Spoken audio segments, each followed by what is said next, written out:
I think I may have a problem. Star Trek The Next Generation, Season 3. I am in. If I was out before, I am in now. I am in it to win it. Computer, I am in. Engage, full-on geek-out mode. Okay, now that I got that out of the way. This season we have a lot of new faces, and even some returning faces. Gates McFired, Candyman, Shooter McGavin, Stuttering Mad Murdoch, The Great Gazoo, Farmer Hoggett, Dies Again, and Herpes or Lip Mole. So this season was a game changer. Absolute game changer. Where do I even begin? I thought going into this that picking 5 episodes each season would be really easy. Ha! I'm serious. It was...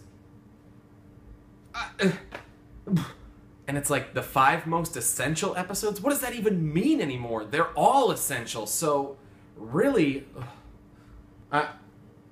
maybe it's just best if I give you my 5 episodes and then we talk afterwards. Okay, good. Here we go. Episode 4. Who Watches the Watchers? Now this episode is all about science fiction meets religion, and whenever you put those two together, you know you're gonna have some good philosophical content. So the Enterprise goes down to this planet to repair this station, which is kind of like a secret observational deck that watches the native inhabitants of the planet. Well, anyway, this one native sees Starfleet and ends up hurting himself. So Dr. Crusher brings him aboard. Oh yeah, Dr. Crusher's back! So anyway, Dr. Crusher brings this guy on board, heals him, and then wipes his memory, sends him back down to the planet. Well, it turns out the memory wipe didn't work all the way, and he remembers something called the Picard. Of course, Captain Picard.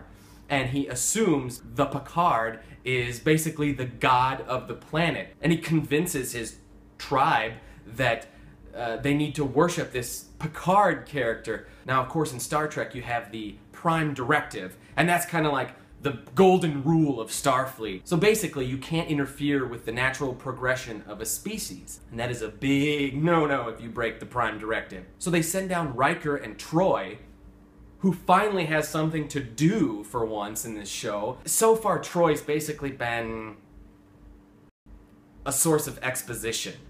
And that's about it. But she finally has something cool to do in this episode. So Riker and Troy disguise themselves as the natives, go down to this planet, and stop the natives from worshipping the Picard. So like I said, science fiction meets religion. And a theme I really feel hasn't been explored too much in Star Trek thus far. Then there's episode 13, Deja Q. John Delancey, man, that guy is awesome. I even debated not mentioning this episode, but Q has such an impact on this show, and for only having really 1 episode a season, you almost feel like he's just a regular part of the show. And this was probably the most fun episode of the season, in all honesty. What happens is Q comes aboard again and reveals that the Q continuum, the race that he's a part of, stripped him of his Q power. So now he's just like a regular person, and he chose the form of a human, which is hilarious, and Picard, of course, doesn't want to have any part of it, but Q asks if he can stay on the ship and just be an Enterprise crew member. Of course, Picard doesn't believe him, because why would he? Q's been nothing but a liar and a scoundrel the entire time he's ever known him. And he has these great moments with each of the cast members, almost like a little series of vignettes. But of course, it just can't all be funny. It turns out there was a reason Q came aboard the Enterprise, and it was to seek asylum from all the other alien races that he ticked off. Well, there's this one alien race, kind of this like gassy cloud thing, that is like dead set on finding Q and exacting their revenge. Needless to say, Q actually has a little bit of growth in this episode. Whether or not this will ever amount to anything, who's to say?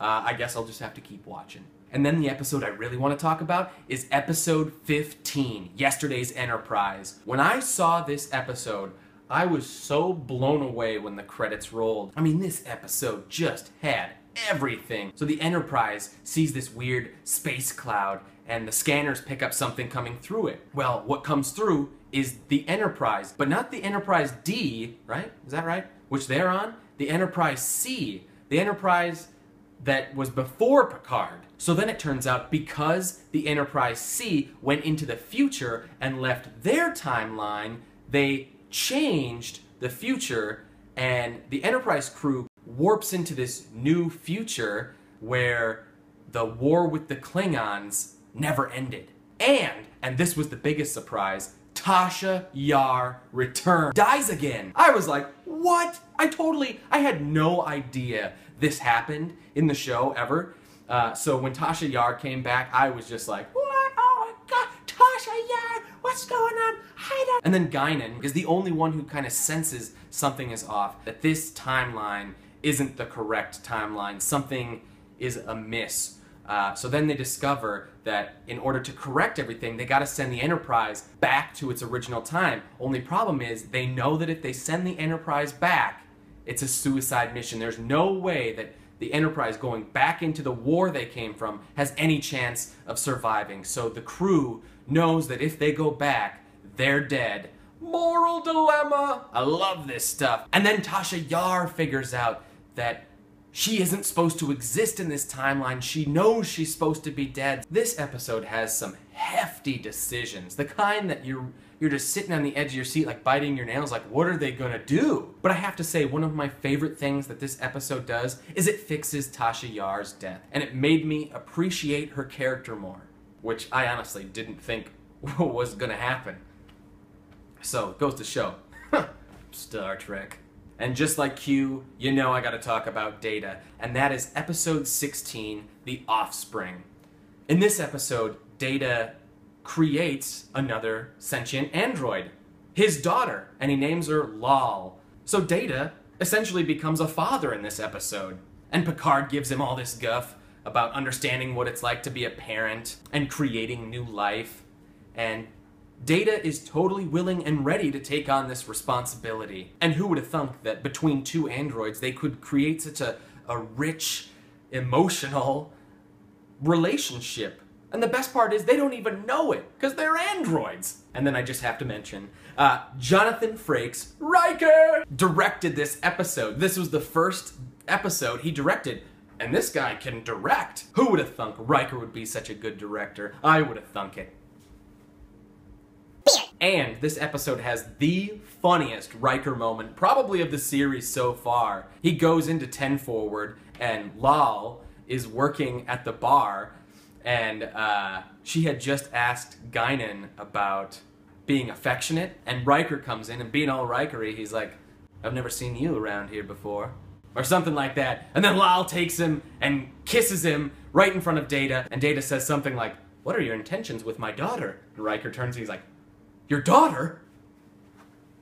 It's like this face. Oh, Riker.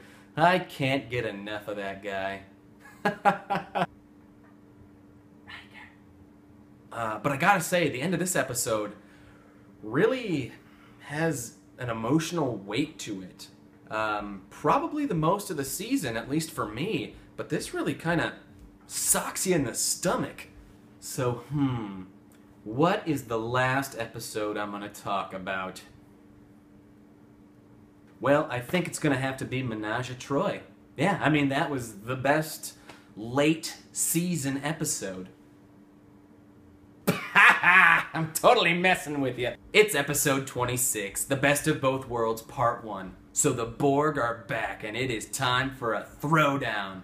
The Borg versus the Enterprise. So this whole season I'm thinking, when the heck are the Borg gonna come back? Well, they came back, and they came back with a freaking vengeance. This episode just delivers on all fronts. I mean, it's exciting, action-packed. It ends on a huge cliffhanger. The first time I think the show ever did that. So the Enterprise has been trying somewhat to prepare for the Borg, but it is clear when they show up, they are just outmatched, outgunned, outnumbered. It totally becomes a David versus Goliath scenario. And then spoiler alert, dies again. Picard has been assimilated by the Borg.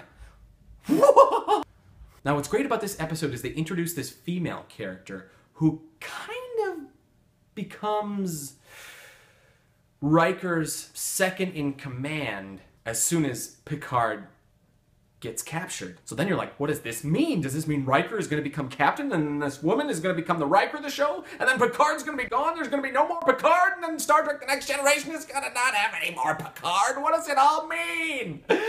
And then, to be continued.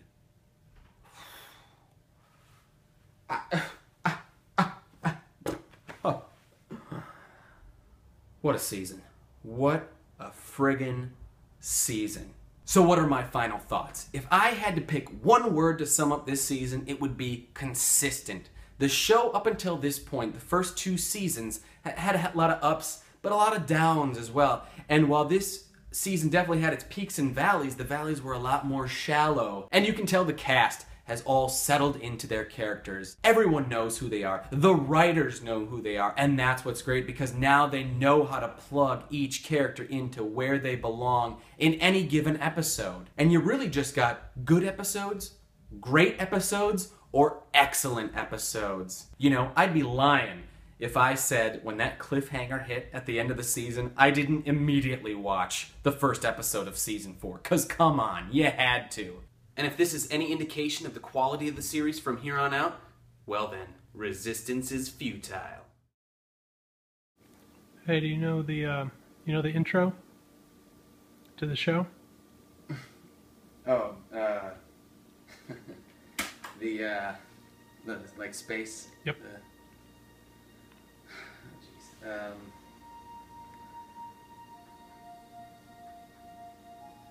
Space. I know. Space. The final frontier. These are the voyages of the Starship Enterprise. Its continuing mission to explore new worlds. To explore strange new worlds. To seek out new life and new civilizations. To boldly go where no one has gone before.